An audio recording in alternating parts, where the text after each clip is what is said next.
Assalamualaikum warahmatullahi wabarakatuh. Perkenalkan, nama saya Neng Nurani dengan NIM 12420700032. Hai teman-teman, selamat datang di video pembelajaran fisika bareng aku.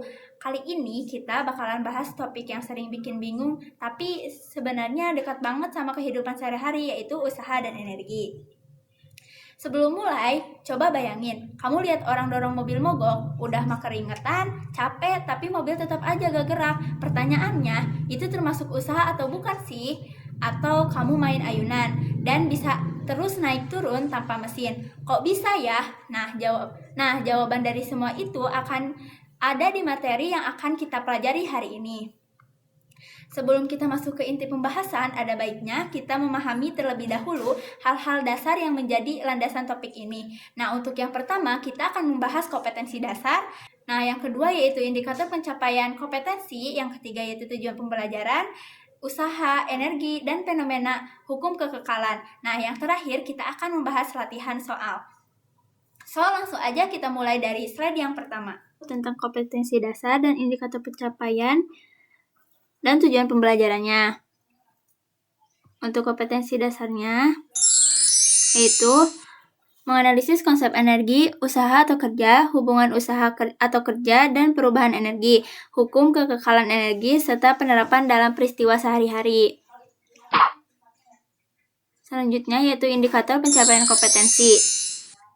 Indikator yang ingin saya sampaikan yaitu yang pertama menguraikan konsep usaha dan energi, yang kedua merincikan dan membedakan antara energi potensial dan energi kinetik, yang ketiga menganalisis hukum kekekalan energi melalui peristiwa ayunan atau pergerakan benda.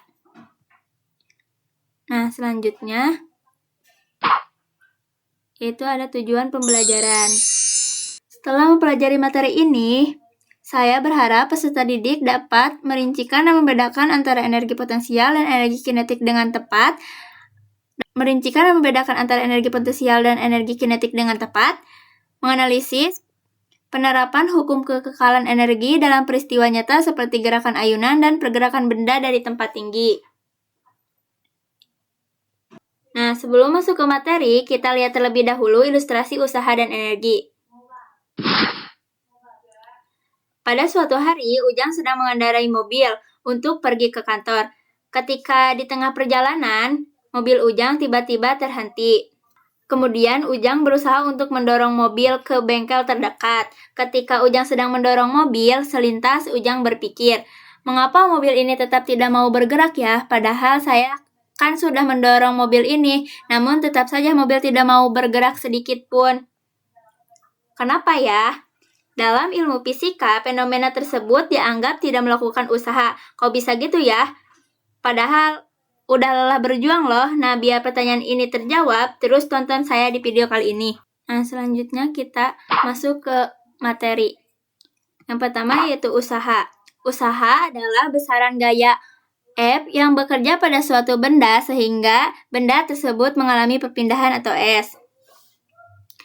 Nah, kembali ke pertanyaan awal tadi, kalau seseorang mendorong mobil mogok tapi mobilnya tidak bergerak sama sekali, menurut kalian apakah orang itu sudah melakukan usaha? Dalam ilmu fisika, jawabannya itu belum. Karena yang disebut usaha hanya terjadi jika ada gaya yang menyebabkan perpindahan. Dimensi usaha yaitu M, L pangkat 2, T minus pangkat 2. Selanjutnya yaitu ada beberapa contohnya. Pertama, besar usaha jika gaya yang bekerja berbentuk sudut dengan arah perpindahan.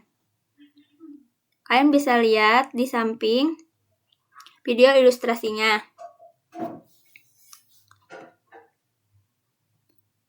Jadi, secara rumus fisika, usaha atau W sama dengan F kali cos A dikali S. Keterangannya, F sama dengan gaya yang bekerja pada benda Newton, S sama dengan perpindahan atau meter, dan A sama dengan sudut antara arah gaya dan perpindahan. Di gambar ini kita bisa lihat bagaimana posisi gaya dan arah perpindahan menentukan nilai usaha. Kalau gaya searah dengan perpindahan, maka usaha maksimal. Tapi kalau ada sudut, maka nilainya akan berkurang sesuai dengan nilai kosinus dan sudut tersebut. Sekarang kita masuk ke pembahasan energi. Energi adalah kemampuan untuk melakukan usaha. Jadi, benda yang memiliki energi berarti bisa menyebabkan perubahan atau perpindahan. Energi dan usaha memiliki dimensi yang sama, yaitu M, L pangkat 2, T, minus pangkat 2. Slide selanjutnya. Energi secara umum dibagi menjadi dua, yaitu ada energi potensial dan energi kinetik. Energi potensial adalah energi yang timbul karena kedudukan atau posisi benda terhadap titik acuan, misalnya posisi pengendara sepeda saat menanjaki bukit. Nah, ilustrasinya seperti itu. Selanjutnya, energi kinetik. Energi kinetik yaitu energi yang dimiliki suatu benda karena gerakannya. Rumusnya, EK sama dengan 1/2 mP/2. Keterangannya, EK sama dengan energi kinetik atau Joule, M sama dengan massa atau kilogram, V sama dengan kecepatan benda M/S. Jadi, semakin cepat benda bergerak, semakin besar energi kinetiknya. Nah, selanjutnya kita kembali lagi ke slide yang pertama. Nah, di sini kita akan menjelaskan fenomena hukum kekekalan. Yuk kita lihat ayunan ini sebagai contoh hukum kekekalan energi. Nah, di titik tertinggi ayunan memiliki energi potensial maksimum dan energi kinetik minimum karena hampir diam. Saat turun, energi potensial berubah menjadi energi kinetik. Di titik tengah, energi kinetik maksimum karena kecepatan paling tinggi. Lalu, energi kembali menjadi potensial saat naik lagi. Sepanjang proses ini, total energi tetap hanya berubah bentuk. Adapun contoh lainnya, seperti batu yang menggelinding dari ketinggian. Kalian bisa lihat di sini. Nah, saat diam di atas, ia memiliki energi potensial gravitasi. Saat mulai menggelinding, energinya berubah menjadi energi kinetik. Ketika menabrak sesuatu dan berhenti, energinya berubah menjadi bunyi, panas, atau getaran. Energinya tidak hilang, tapi hanya berubah bentuk. Inilah inti dari hukum kekekalan. Lalu setelah itu, agar kalian lebih paham, kita bahas di latihan soal. Untuk soal yang pertama, yaitu sebuah mobil mogok di tengah jalan. Seseorang berusaha mendorong mobil tersebut ke pinggir jalan, namun mobil tidak berpindah sedikit pun dari tempat semula. Usaha yang dilakukan oleh seseorang tersebut bernilai, di sini ada 4 opsi. Yang pertama ada 0, netral, positif, dan negatif. Yuk dijawab. Ya, benar. Jawabannya adalah 0. Kenapa bisa 0? Karena tidak terjadi perpindahan. Untuk soal selanjutnya, balok bermasa 10 kg berada di atas lantai licin seperti gambar. Balok ditarik dengan gaya F sama dengan 25 Newton, membentuk sudut 47 derajat terhadap arah horizontal.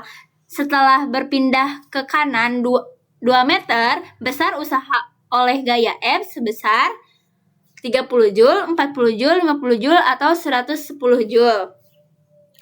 Nah, untuk menjawab soal tersebut, kita harus menggunakan rumus. Nah, untuk pembahasannya, diketahui M sama dengan 10 kg dan F sama dengan 25 Newton, A sama dengan 37 derajat, dan S sama dengan 2 meter. Yang ditanyakan yaitu W. Nah, di sini kita menggunakan rumus W sama dengan F kali cos A kali S. W sama dengan 25 Newton dikali cos 37 derajat dikali 2 meter. Dan W sama dengan 25 Newton dikali 0,8 dikali 2 meter. Jadi, besar usaha yang dilakukan adalah 40 Joule. Alhamdulillah, pembahasan materi usaha dan energi sudah selesai. Hari ini kita sudah membahas konsep usaha dan energi, jenis-jenis energi, dan hukum kekekalan energi dalam kehidupan sehari-hari. Saya harap penjelasan ini bisa bermanfaat dan mudah dipahami. Terima kasih atas perhatiannya dan partisipasi teman-teman semua. Wassalamualaikum warahmatullahi wabarakatuh.